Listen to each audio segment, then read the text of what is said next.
You know, I'm starting to genuinely wonder about the mental stability of that moon-faced idiot that we have as a Prime Minister. Take a listen to this report from CCTV. Drawing on the lessons of Europe's darkest hour, the UK Prime Minister warned it could all happen again.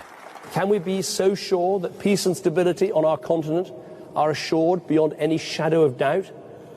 Is that a risk worth taking? I would never be so rash as to make that assumption. He harked back to the millions who died in the Second World War and the role of the European Union in bringing peace to the continent. The European Union has helped reconcile countries which were once at each other's throats for decades. Britain has a fundamental national interest in maintaining common purpose in Europe to avoid future conflict between European countries. Cameron pointed to the Brexit dangers of what he called a newly belligerent Russia and the risks posed by Islamic State terrorists. His speech, coupled with an emotive pro-EU video and a plea from a generation sacrificed to European war, including Britain's most decorated soldier, 92-year-old Field Marshal Edwin Bramall. We would be going backwards, not forwards, in what we've set out to cure after the terrible tragedies of the Second World War. Those campaigning to leave the 28-nation trading bloc have ridiculed Cameron's claims. Former London Mayor Boris Johnson has accused the Prime Minister of desperation. I don't think the Prime Minister can seriously believe that leaving the EU would trigger war on the European continent, given that he was prepared only a few months ago to urge that people should vote leave if they failed to get a substantially reformed European Union. London's littered with memories of the horrors of World War II, so the UK Prime Minister's acutely aware of the emotional impact of his heightened rhetoric. It comes as opinion polls in Britain remain stubbornly fixed on a 50-50 divide between those content to remain within the EU and those more than happy to leave. Richard Bestick, CCTV, London. Not only can we call into question from that last report the mental health of the Prime Minister, but have a listen to this as well. There's also a little bit of fraud going on. Police launch investigations into Tory electoral fraud across the country. At least 8 police forces are currently investigating allegations of electoral fraud in the 2015 general election. Gloucestershire Police were the first to publicly announce an investigation, which is understood to relate to the suspicion of fraudulent activity by the Conservative Party. North Cornwall Police have also acknowledged a probe. According to the Mirror, other forces taking action are Greater Manchester, Derbyshire, West Yorkshire, Northants, Cheshire and Staffordshire. And the editor of Labour Rebuttal suggests there are even more. There are further Tory MPs facing accusations of illegal spending in the 2015 general election campaign, which means other police forces could follow.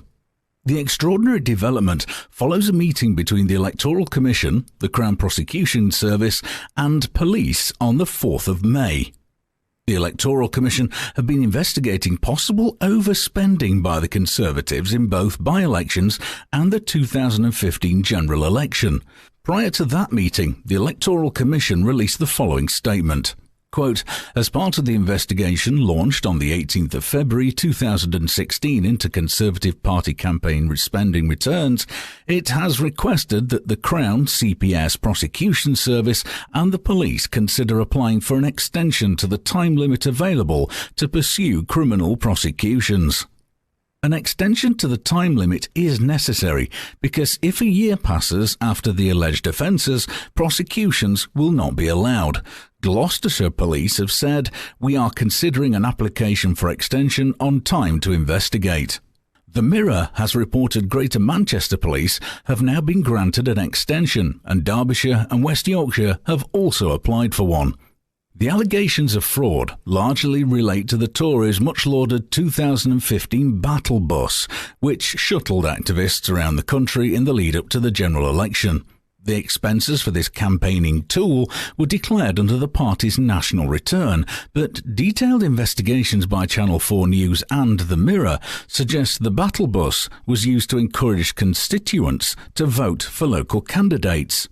In those circumstances, expenses should have been listed on local returns and would have pushed many candidates over the legal spending limit. This would be in breach of the Representation of the People Act, the RPA, of 1983. MPs found guilty could face up to 1 year in prison, substantial fines, and be barred from office for 3 years. Furthermore, Channel 4 News discovered that the Conservatives failed to declare in any return more than £38,000 in accommodation costs for the battle bus campaigners as they were travelling around the country. A Conservative Party spokesperson excused this as an error. The potentially devastating scandal was discussed in the House of Commons on the 5th of May. The SNP's Peter Wishart commented, quote, "The claims are absolutely extraordinary and centre around Conservative candidates. Surely we must now hear what the government's view on this is, and there must be no whiff or suggestion that this government cheated its way to power." The Conservatives' Leader of the House, Chris Grayling, responded, quote, "It is for proper authorities to address issues whenever they arise." He's right. The onus is now on the individual police forces to decide to act, and it seems many are doing so. The Electoral Commission essentially paved the way by calling on the police and prosecution services to consider extensions. But it's up to the individual police forces in the affected areas to launch inquiries into the matter and seek the necessary extensions by mid-June. Many police forces have now got the ball rolling. For the sake of a healthy democracy, let's hope all of them follow suit. So, if they cheated their way to power, if that's what you can call it, in the 2015 general election by fiddling their expenses, what's to say they're not going to do the same when we are supposed to vote to leave the EU?